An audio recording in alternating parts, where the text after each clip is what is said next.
Short answer, no. But, however, if you have followed me for quite some time, you would probably understand these periods that I go through where I just kind of ghost everyone, like all of you subscribers and viewers, and for that I'm really sorry. If you have followed me, you would know that I've done this kind of video before where I've said, hey everyone, sorry that I haven't been uploading my mental health, rah. And yes, again, it is a similar story.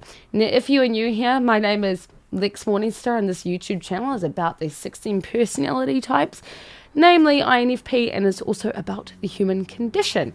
And usually I would be uploading maybe every week or every second week, but unfortunately with me, I've been struggling with mental illness for a long time, and it usually comes down to a sense of who I am as a person. Like, that's where it starts. When I feel in my personal power, full of power, not powerful, but full of power, that is where I get most of my work done and where I can connect with other people. And usually that's through like YouTube. Like it's pretty much all online, because if you know me personally, or if you follow my Instagram, you know that as a stay-at-home parent, I can be quite isolated. So I don't really have much contact with the outside world very much. But when I'm on a roll with things, when it comes to filming or connecting with others, revealing truths about life, that's when I'm feeling good. And with more of that, the more that it feeds me, the more I give back. So it's like a positive cycle. The more I get, the more I give, the more I get, the more I give. But when I fall down, it's that cycle, but in reverse. So when I'm not feeling good, like when I'm feeling powerless or invisible or like a nobody, that's not good. And that kind of creates this negative cycle of, well, I'm not really doing anything, not getting myself out there, and so nothing's coming back, and then it makes me feel worse. So I kind of stay down in this kind of pit for a little while, but then of course I do bring myself back up again, and it always happens like that. And I guess maybe one could argue like, oh, maybe Lex has bipolar disorder, and no, I don't. I have been assessed and I do not have bipolar disorder. I do, however, have a mood dysregulation problem, but with anxiety and like depression sometimes. I don't even know.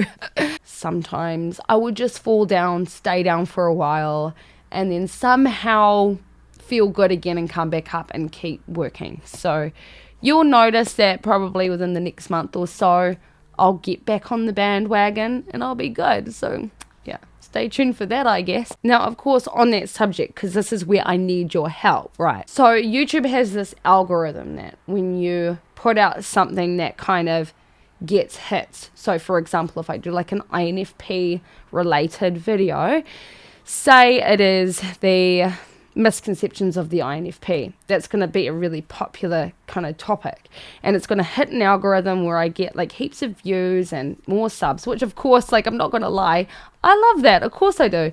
However, if I do a video like revealing other truths of the human condition, say it might be what it's truly like to be a stay-at-home parent, which is what I have done in a previous video, sometime down the line, that won't hit the algorithm or won't get seen.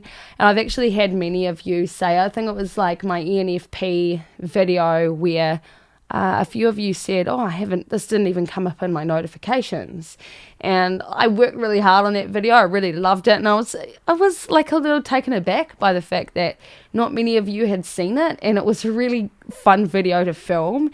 And now it's starting to get views, which is quite cool. But where I'm going with this is that I kind of get a little bit stuck with some of the content that I can do. And I feel like YouTube has changed a lot. Of course, with any kind of platform, it's going to transform over time, but I don't really like where YouTube's going, in the sense that all that really gets kind of reciprocated is drama channels. Like, there's nothing wrong with drama channels, but I just feel like that is the only way to really go about connecting properly, like to get a bulk of people wanting to connect with you. Whereas then you get people who do art or, something that's kind of a bit more creative or a bit more authentic, where it's harder to connect with those people because their content doesn't fall into the algorithm. So I've noticed this kind of pattern with YouTube, and I just feel a little bit disillusioned with it. And so because of that, I need your help.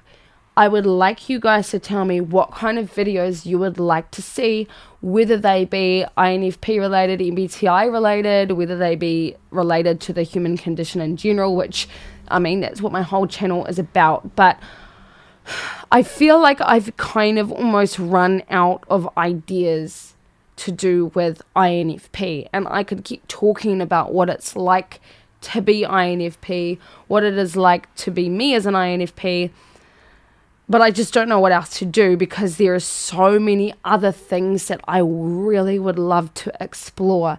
And if you guys could just give me some ideas of how I could kind of relate them into the MBTI so that you guys can see them, I'd really love to hear your views. So if you could please pop a comment down below, I will listen and I'll start working on some content. I, of course, would love to continue with this series that I had started. I'm about a quarter of the way through. If you don't know about that, I was doing a series on the INFP versus another type, the challenges that can come up between the two types and how to resolve them. I'd love to continue with those, but I do need some palate cleansers because I can get a little bit distracted. Extroverted intuition. So I'd love to hear your opinions. But for now, I hope you have a really good day, night, evening, morning, wherever you are in the world. And I guess I'll see you guys within the next few weeks. I really do hope.